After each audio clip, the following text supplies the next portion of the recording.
नहीं है कि ये प्रेम किस तरह आया है, लेकिन लेखक का दृष्टिकोण यहाँ स्पष्ट होता है कि लेखक यह कहना चाहता है प्रेम उसके लिए क्या है। प्रेम ही है जो संबंधों को जीवित करता है। प्रेम में व्यक्ति का आचरण, उसकी सोच, उसका व्यवहार, उसकी वाणी सब कुछ परिवर्तित हो जाते हैं। मुझे एक कविता याद आ गई। प्रेम में मन होता है सारी पृथ्वी किसी को दान में देनी। ये उदात्तता की बात है, ये मानवीय पक्ष है प्रेम का, और मुझे लगता है बहुत आस्था जगाता है। और मुझे लगता है कि सारी कहानियों में लेखक इस तरफ जाता है, और फिर चूंकि उसका एक जो सरोकार है वो यथार्थ को अनावृत करना भी है, इसलिए उस रोमानियत को झटकता है और उसमें से यथार्थ को लेकर के खोल देता है कि देखो यथार्थ ऐसा है। लेकिन जो विशिष्टता है वो ये है कि कितना भी कैसा भी यथार्थ लेकर आ रहा हो विकृत नहीं होने देता। ये बात मुझे लगभग हर कहानी में मिलती कि वो बचाता है कि विकृत ना हो जाए, इस रूप में हमारे सामने ना आए। तो ये, और दूसरी चीज जो है प्रेम की द्वंद्वात्मक स्थिति बार बार कहानियों में आती है, और इस पर भी मुझे के सच्चिदानंदन याद आए। और उनकी कविता की पंक्ति थी, जो हमें चाहते थे उनसे हम कभी मिल ही ना सके, और जिन्हें हम चाहते थे हमसे मिले बिना ही चले गए। तो ये स्थिति बार बार कहानियों में आती है, बहुत कचोटती है, एक अजीब गहरी सी कसक कचोट बहुत जगह बनी रहती है। बार बार जिस तरफ लेखक ले जाना चाहता है अपनी कहानियों में वो है कि प्रेम का आधार भावनात्मक है, वो बार बार बल देता है इस पर, और देह नहीं है तो भी प्रेम है। और इसीलिए शायद जो संग्रह की कहानी है, शीर्षक कहानी है, उसमें भी ये स्थिति बनी रहती है कि वो चाहना कि तब मिलेंगे तब भी शायद यही स्थिति, दोनों तरफ वो चाहना दिखाई पड़ती है, और वहाँ आकर यथार्थ का वो जो रोमानियत को झटकते हैं और यथार्थ दिखाते हैं कि नहीं भाई स्थिति तो बदली हुई, ये असल जीवन का यथार्थ ये है, और यहाँ एक दूसरे को इस रूप में इस तरह स्वीकार नहीं किया जा सकता। हम तो कल्पना में कुछ और सोचते थे, क्योंकि प्रिय की छवि तो वहीं अटक जाती है जहाँ तक हमने देखा होता है, जहाँ तक सुना होता है। वो कभी बूढ़ा होता ही नहीं। प्रसाद का प्रिय कभी बूढ़ा नहीं दिखाई पड़ता, उतना ही युवा है, हमेशा युवा है, उतना ही सुंदर है। तुम सत्य रहे चिर सुंदर, तो वो सत्य चिर सुंदर की तरह ही आता है। और जब निठुर होता है तो भी वो पंत का निठुर, यह भी कैसा अभिमान, कुछ इस तरह से कचोटता हुआ, कुछ शिकायत करता हुआ, कुछ इस तरह इस अंदाज में आता है। तो ये भी बहुत जो है अच्छा पक्ष है, बहुत सकारात्मक पक्ष है। दूसरी एक जो महत्वपूर्ण बात मुझे दिखाई पड़ी वो व्यंजना शक्ति है इन कहानियों की। और बार बार चाहे वो कोमा कहानी हो उसमें यथार्थ जिस तरह से आता है, या खत कहानी हो जिसमें वो सारी वही रोमानियत एकदम से घटती है, छटता है कोहरा सब, और फिर दिखाई पड़ता है कि यथार्थ ऐसा है, इतना इतना इस तरह का है, और एक धक्का लगता है। व्यंजना शक्ति के लिए मैं एक बहुत मुझे उदाहरण इतना अच्छा लगा, कहानी वही है जिसका उदाहरण सब लोगों ने दिया है, रस भरी, लेकिन ये पंक्ति अद्भुत है। मुझे फ्रिज में रखे फल व मार्चरी में रखी लाश में एक अद्भुत साम्य का एहसास होता है। मुझे लगता है कि हमारे समय पर भी टिप्पणी है, ये एक मामूली बात नहीं लिखी गई है, एक बड़ी बात है ये। और ये जो जीवन है, जो रंग गंधों से भरा हुआ, संवेदनाओं से भरा हुआ है, वह इस भौतिकता की दौड़ में किस तरह से शामिल कर दिया गया, झोंक दिया गया है, और उसमें क्या चीज़ टूट फूट रही है, क्या चीज़ छूट रही है, और उसकी जो तड़प है, जो बचा रह गया है कहीं, वो जो संवेदना का अंश है, उस बारीक तंत्र को लेखक इसी कहानी में पकड़ता है। और उसकी एक पंक्ति इतनी अच्छी है, मैं सुन्न खड़ा रह गया था उस छुअन से, अगर पीछे आता राहगीर मुझे न धकिया था तो मैं उम्र भर वहीं खड़ा रह जाता। ये जो उम्र भर खड़े रह जाने की इच्छा है या जो भूल जाना है, ये संवेदना का बहुत महीन तंत्र है जिसे लेखक ने पकड़ा है। और ऐसा बहुत सी कहानियों में आता रहता है। बीच बीच में ऐसे संवाद आते हैं, ऐसी बातें, ऐसा वाक्य आ जाता है जो एकदम से बता देता है कि कहीं बहुत गहरे से उठा कर लाई गई है। तो ये चीज़ें बहुत अच्छी हैं और पूरे संग्रह में खूब पठनीयता है पूरे संग्रह में। और मुझे लगता है कि इसे पढ़ने के बाद पाठकों में जिज्ञासा बढ़ेगी कि उनके समूचे साहित्य को वे पढ़ें। बहुत बहुत धन्यवाद। मेरा कासिद बयां मेरा जुबां मेरी मज़ा जब था कि खुद सुनते वो मुझसे दास्तान। मैं निवेदन करूँगा डॉक्टर श्याम जी से कि वे अपनी दास्तां खुद बयां करें और हमें बताएं कि जो चीज़ें कही गई हैं वे कहाँ तक सच है और कहाँ तक सच हो सकती है। डॉक्टर श्याम बजाज साहब, और इस पुस्तक पर इतने सुंदर विवेचन करने वाले डॉक्टर विवेक नीलम रानी की प्रयास से आज सब हम यहाँ बैठे। मैं आप सभी का हृदय से आभारी हूँ। आप तीनों की तो कहानियाँ पढ़ कर के अपने लिखना सीखा, इसलिए मैं क्या कहूँ, क्योंकि बहुत पहले से जब आप तीनों लोग लिखे कमलेश्वर जी, तब से मैंने पढ़ना शुरू किया। उससे पहले तो चंद्रकांता और जासूसी दुनिया पढ़ता रहा। एक कहानी में जिक्र भी आया। मैं एक कस्बे में जिज्ञासा, उससे पहले ईरान और लंदन में भी मैंने यानी कि नौकरी की वहाँ पे। यहाँ मैंने अपना नर्सिंग होम चलाया। वहाँ उस कस्बे में मैं अपने पिता की ज़मीन बेचने गया, छुट्टी लेकर वापस आया। ज़मीन तो बिकी नहीं, लेकिन मैं बिक गया वहाँ उस कस्बे। वहाँ के जो अनगढ़ लोग थे, वहाँ मैं पहला क्वालिफाइड डॉक्टर था। मेरे मित्रों ने बहुत कहा कि मूर्ख है, तू यहाँ बैठ रहा है, बैठ रहे हैं दिल्ली बैठ कर इतना पढ़ा लिखा। लेकिन मुझे नहीं लगा, तो मुझे उनकी ज़रूरत महसूस हुई। उससे ज़्यादा जो मैंने अपने समर्पण में लिखा कि मेरे क्लिनिक में बैठकर आपको कभी ऐसा नहीं लगेगा कि आप किसी अस्पताल में बैठे। मेरे मरीज कोई मेरा भाई है, कोई मेरा ताऊ है, कोई बेटा है, यानी सब अपने दुख दर्द। और ईमानदारी से बताता हूँ कि ये कहानियाँ सच्ची कहानी, सिर्फ एक कहानी को छोड़कर अंग्रेज लिया, और वो सब कहानियाँ मेरी झोली में डाली। अब मुझे जो लिखना आता था, जिस तरीके से मैंने सुना, इसलिए वो मैंने मैं के हिसाब से लिख दिया। क्योंकि मुझे लिखने की कोई ट्रेनिंग नहीं, पढ़ने की सिर्फ रही। साहित्य मैंने यानी भाषा 8वीं तक पढ़ी, पंजाबी, हिंदी और संस्कृत। अंग्रेजी उसके बाद चिकित्सा क्षेत्र में पढ़नी पड़ी, तो जो कुछ भी पढ़ा अंग्रेजी में पढ़ा, लेकिन साहित्य मैं आज तक पढ़ता रहा हूँ, पढ़ता। और इसीलिए यहाँ निदेशक पद पर आने के बाद मैंने पहली बार किसी भी अकेडमी ने जो नहीं किया, पाठक पुरस्कार आरंभ किया, एक नेशनल लेवल पर और एक हरियाणा लेवल पर।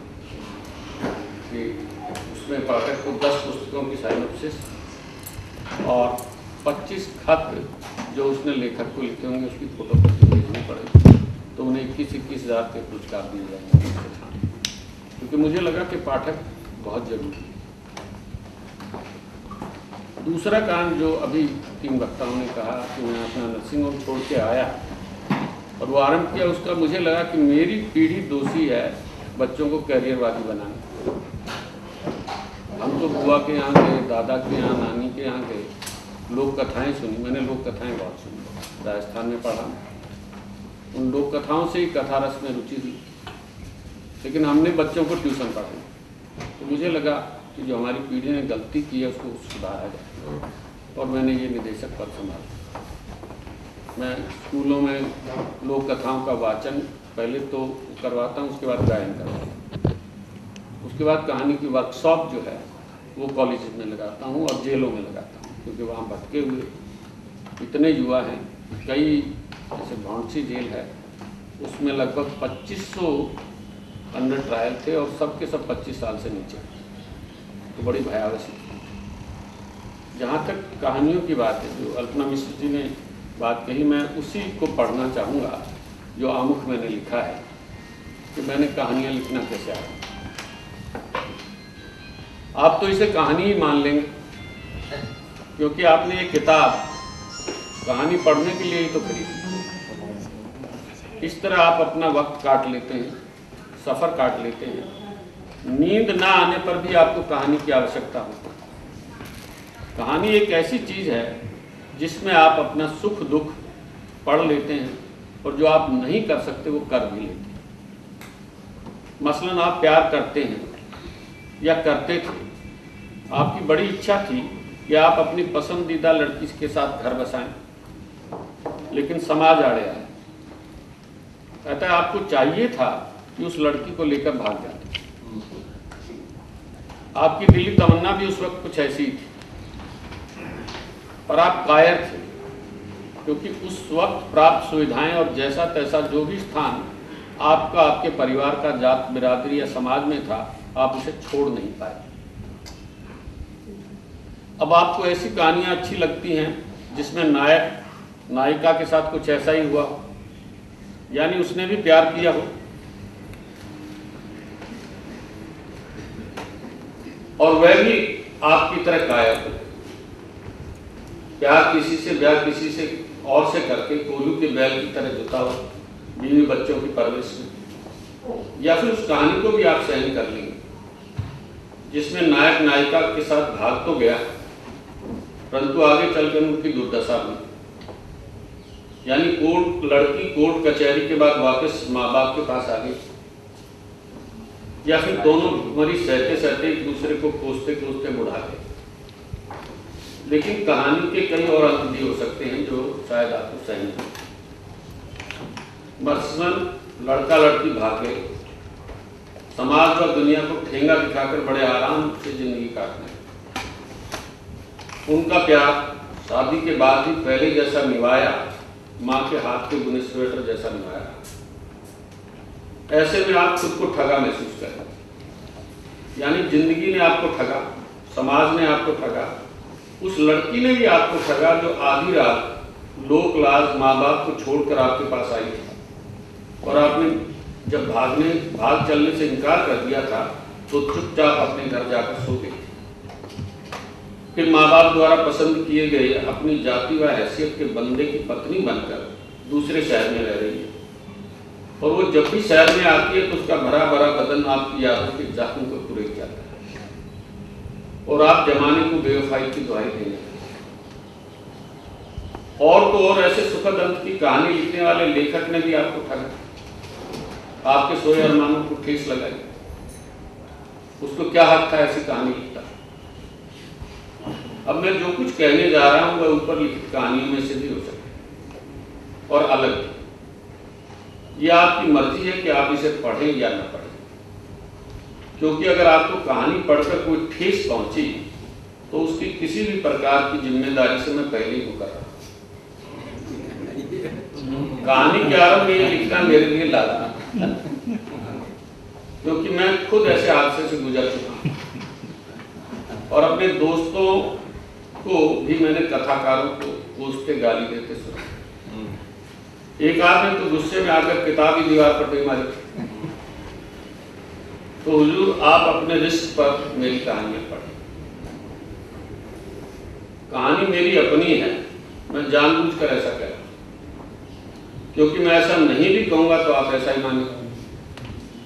और आप ही क्यों, मेरी पत्नी, बेटे, बेटी, यार, दोस्त, रिश्तेदार सब इसे मेरी कहानी माने।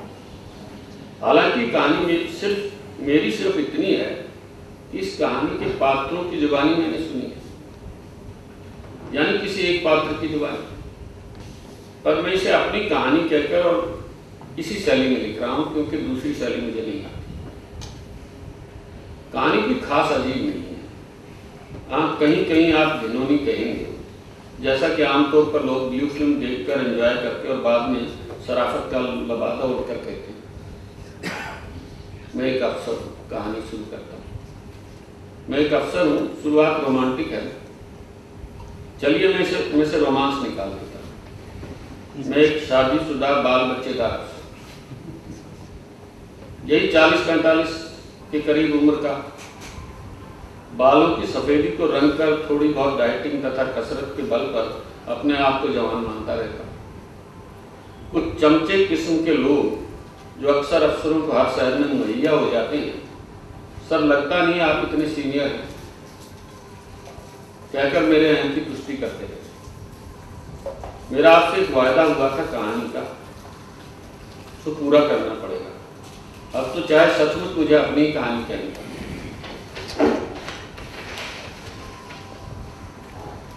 वैसे भी हर लेखक आमतौर पर अपनी ही कहानी कहता है।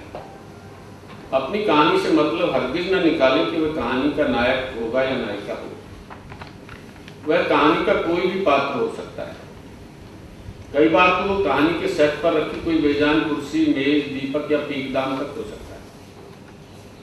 क्योंकि लेखक ही एक ऐसी अजीब शय है जो अंग्रेजी की कहावत square peg in round whole पर खरा उतरता है।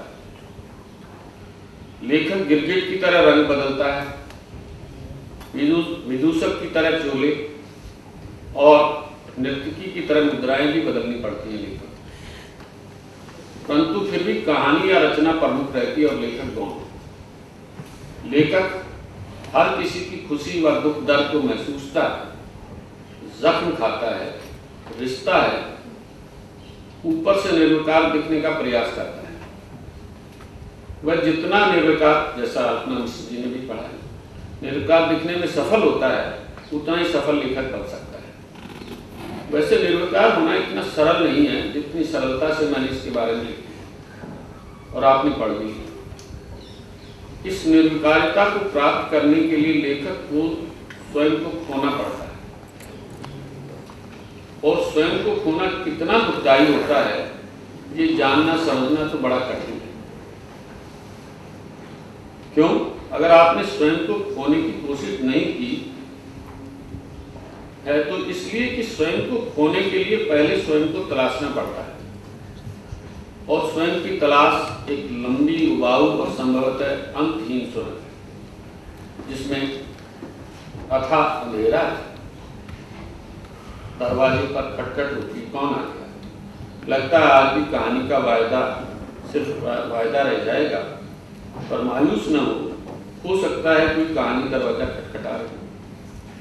कहानी अक्सर मेरा दरवाजा यूं ही खटखटाती रहती है, आप जरा रुकिए मैं देखता। मित्रों, ये भूमिका मैंने 29 अप्रैल 1992 को लिखी, और तब तक मैंने कोई कहानी लिखी नहीं थी। मैं कहानी लिखने की सोच रहा था, और मैं वाकई डरता था कि मैं कहानियाँ लिखूंगा तो जैसे आज विवेक भाई ने और औरों ने भेड़ा कि मैं ऐसे ही भेड़ा जाऊँ, तो इसलिए मैं डरता भी रहा कि मैं लिखूं कि ना लिखूं।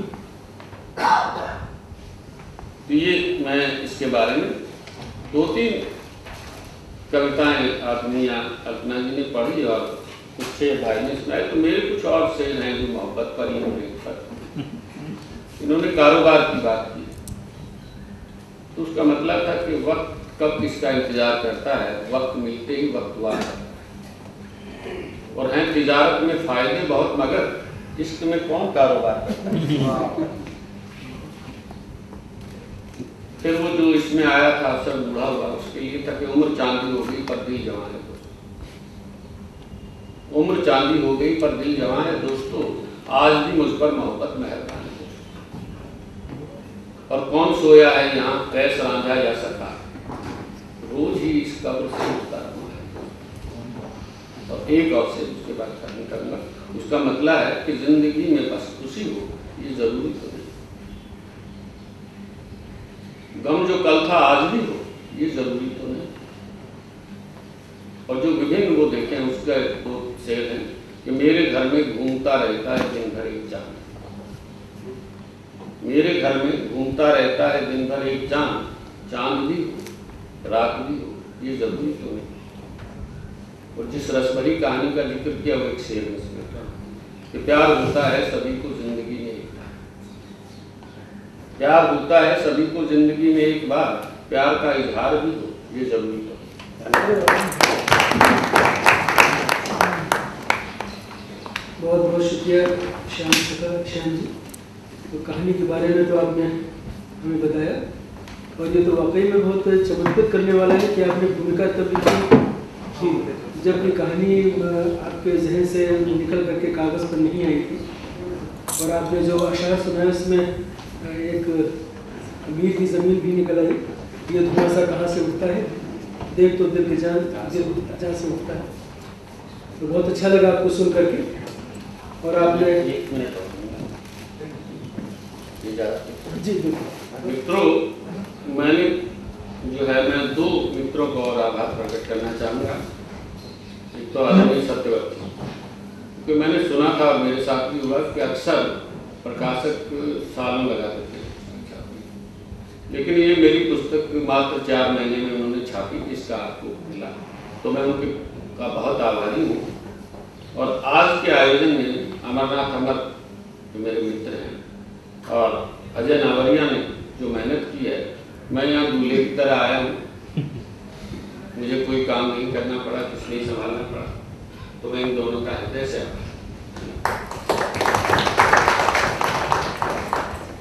आपने प्रकाशक के साथ जो सालों यानी वर्षों के अर्थ में इस्तेमाल किया है, उसका एक विश्लेषणात्मक अर्थ भी है जो प्राय हिंदी के लेखकों के मन में चलता रहता है और प्रकाशक से बहुत प्रश्न भी रहते हैं। तो आपने बहुत सारे सवालों के उत्तर भी दिए और अपनी बात भी आपने सामने रखी। अब मैं विशिष्ट अतिथि मैथिली पुष्पा जी से निवेदन करूंगा, वो एक लेखक भी हैं, एक तरह से आलोचक भी हैं और एक्टिविस्ट भी हैं, और आजकल फेसबुकियों की भी खबर ले रहे हैं। तो ये जो बहुआयामी वाकई में लेखन की विद्या देने वाले राजेंद्र जी, तो सबसे पहले तो मैं ये कहूँगी कि लोग चौंकते हैं कि वो डॉक्टर हैं, वो कहानी लिख रहे हैं, वो इंजीनियर हैं, वो कहानी लिख रहे हैं, वो पुलिस में हैं, वो कहानी लिख रहे हैं, और ये लोग कहानी लिखते हैं। तो ये बताइए कि कहानी क्या निकम्मे लोग ही लिखते हैं? ये तो डॉक्टर हैं और इंजीनियर हैं और फलाना है, तो हैं, बाकी हम सब निकम्मे हैं जो लिख रहे हैं, कुछ भी नहीं है। तो कहानी शायद उन्हीं के जिम्मे पड़ी हुई है, लेकिन समय बदल रहा है और इस तरह बदल रहा है कि जो इनके तरफ से कहानियाँ आ रही हैं वो एक वैरायटी ला रही हैं, वरना इस कहानी में ये कभी नहीं आता कि मुझे जो फल हैं वो मॉर्चरी में दिखाई देते। इस उपमा को कोई नहीं देता कि फल जो फ्रिज में रखे होते हैं वो मुझे लगते हैं जैसे मॉर्चरी में मुर्दा रखा होता है। ये तो एक डॉक्टर ही बता सकता है, उसी के दिमाग में मॉर्चरी घूमती रहती है। हम लोग तो मॉर्चरी से सब डरते हैं। तो ये एक तो ये बात है। दूसरी बात है कि ये प्रेम कहानियाँ हैं। अब प्रेम कहानियों में जो इन्होंने दिखाया है, जो मैंने पढ़ी हैं, ये मुझे लगा कि मेरा जरा अध्ययन कम रहता है कि मैं पहली बार देख रही हूँ कि कोई आदमी कह रहा है कि देखो हम कितने लंपट हैं, हमने स्त्री के साथ ऐसा किया। विवेक जिसको बुरा मान रहा है उसको मैं अच्छा मान रही हूँ, तो वो कह रहा है। ये स्वीकार की कहानियाँ हैं और प्रायश्चित की कहानियाँ कि हमने ऐसा किया। थप्पड़ कहानी वो देखता है, लेकिन वो जो है वो थप्पड़ मारती है, उसको भी कहते हैं हाँ मैं थप्पड़ ही खाने लायक था जो मैंने उसके साथ किया। या जितनी भी कहानियाँ आई हैं, और स्त्री का जो रूप है उसमें, जिस पे शिकायत हो सकती है स्त्रियों को कि भाई स्त्रियों का ऐसा क्यों नहीं दिखाया, कैसे दिखाएं जब था ही नहीं। हाँ है ना।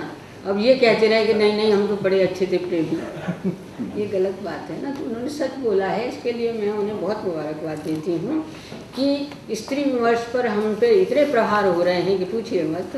तो लेकिन आपने उसको सपोर्ट किया, हाथ उठा के सपोर्ट किया कि हाँ ऐसा ही है, स्त्रियां भुगत रही हैं, हमने खूब भुगत पाया है उनको। अपनी तरह से यूज किया और फेंका। ये सत्य है, ये किताब इसका प्रमाण है। तो ये है।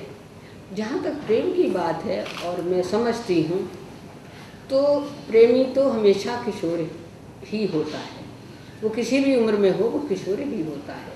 और प्रेमी हमेशा लंपट भी होता है, शरीफ आदमी प्रेम नहीं किया करते। शरीफ आदमी कहाँ करते हैं प्रेम? वो तो आपके जो चारवाक की तरह वो धोती कुर्ते वाला वही होता है, वो कैसे करेगा प्रेम? वो तो दूर भाग जाएगा।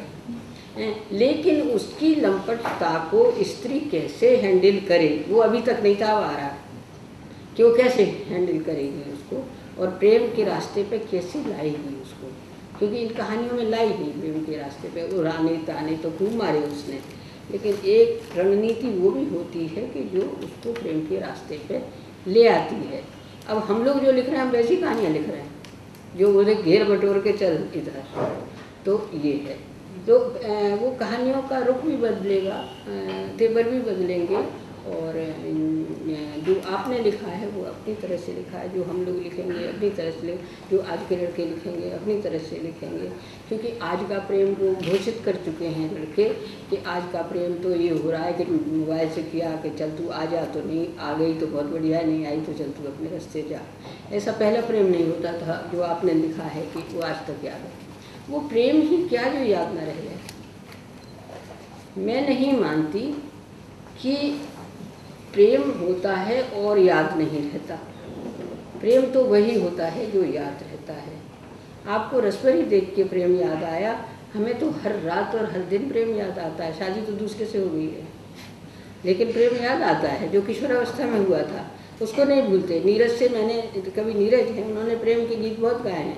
मैंने क्वेश्चन किया, वो छिपाते हैं सारे प्रेमों को। नहीं, मैंने नहीं किसी से किया, औरतें मेरे पीछे पड़ गई थी। अरे मैंने कहा वाह हैं, आपका बिना लिफ्ट दिए आपके हैं, आप यूँ ही खड़े रहे और औरतें पीछे पड़ी रही हैं।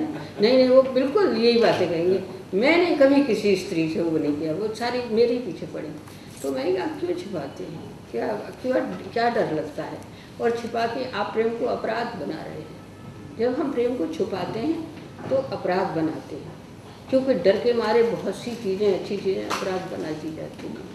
तो मैंने उनसे कहा था आप कहिए ना, और मैंने कहा नीरज जी आपको तो खुश होना चाहिए, आपने हमारी पूरी पीढ़ी को प्यार करना सिखा दिया अपनी कविताओं के लिए, और इतना प्यार करना सिखा दिया कि हमारे कई साथी तो कुंवारे ही रह गए। तो प्यार तो ऐसा जादू है सच में, ये मैंने झूठ नहीं बोला था। राजन जी गवाह है, एक आध साथी तो मैंने राजन जी से मिलवा दिया है, कुंवारा रह गया, मानव नहीं रह गया कुंवारा। तो रह गया, प्यार हुआ था लेकिन कोई बात। तो मैंने उसे बार बार समझाया, मैं प्रेम की ही इसी की बात कर रही हूँ कि मैंने बार बार इसमें भी कई चीज़ें ऐसी आती हैं कि प्रेम का से शादी नहीं हो पाई। तो मैंने कहा प्रेम शादी करने के लिए थोड़े होता है, प्रेम के लिए होता है। शादी आपने जिस दिन की, प्रेम दाल रोटी हो गया, उस दिन से प्रेम खत्म। हम फिर प्रेमी प्रेमिका कहाँ रहते हैं? हम तो पति पत्नी हो जाते हैं, और फिर वही सारे